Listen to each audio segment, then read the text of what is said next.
नमस्कार. मी doctor Manoj Pisal, pure Ayurveda and Panchakarma practitioner in Pune.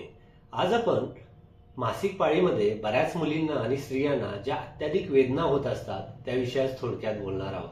कारण मासिक पाळीच्या काळामध्ये बऱ्याच मुलींना, स्त्रियांना अंग दुखणं, पोट दुखणं, पाय दुखणं, सतत झोपावंसं वाटणं, त्याचबरोबर उलटीसारखी संवेदना होणं, अंगावरून खूप सारं जाणं, ह्यासारख्या तक्रारी बऱ्याच स्त्रियांना किंवा मुलींना भेडसावत असतात. आता ह्या तक्रारी सुरू झाल्यानंतर बऱ्याच मुली किंवा स्त्रिया ह्या पेन किलर घेत असतात. पेन किलर घेतल्यानंतरच त्यांचा दिवस हा पुढे सरकत असतो. परंतु पेन किलर घेतल्यानंतर हे दुखणं त्या काळापुरतं फक्त कमी होत असतं. पुढच्या पिरियडच्या अगोदरपासूनच ह्या परत वेदना किंवा पाय दुखणं, अंगावरून जास्त जाणं हे परत सातत्यानं सुरू राहत असतं. तर ह्या काळामध्ये हे जे त्रास होत असतात तर ते आयुर्वेदाच्या साहाय्याने खूप चांगल्या पद्धतीनं आपल्याला कमी करता येत असतात.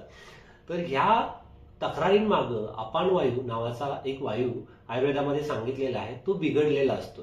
अपानवायू जर नॉर्मल राहिला, बॅलन्स राहिला तर ह्या तक्रारी बऱ्यापैकी आपल्याला कमी करता येत असतात. तर अपानवायू चांगला करण्याचं सगळ्यात महत्वाचं चिकित्सा आयुर्वेदामध्ये मात्राबस्ती सांगितलेली आहे.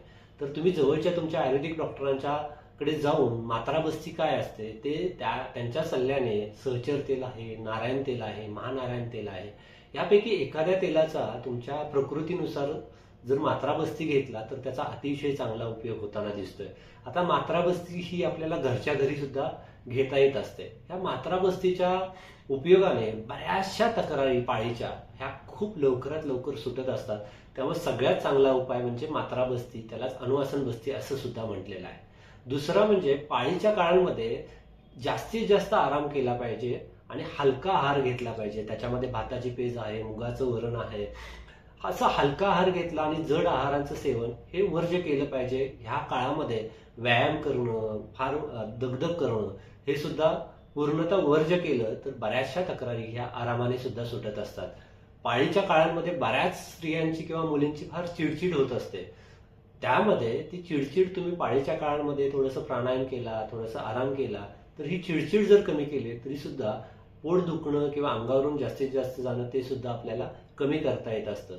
आयुर्वेदामध्ये बरीचशी अशी औषधं सांगितलेली आहेत. त्यात दुर्वासुरस आहे, नागकेशर आहे, लोद्र आहे, अशोकारिष्ट आहे, कुमारी असो आहे.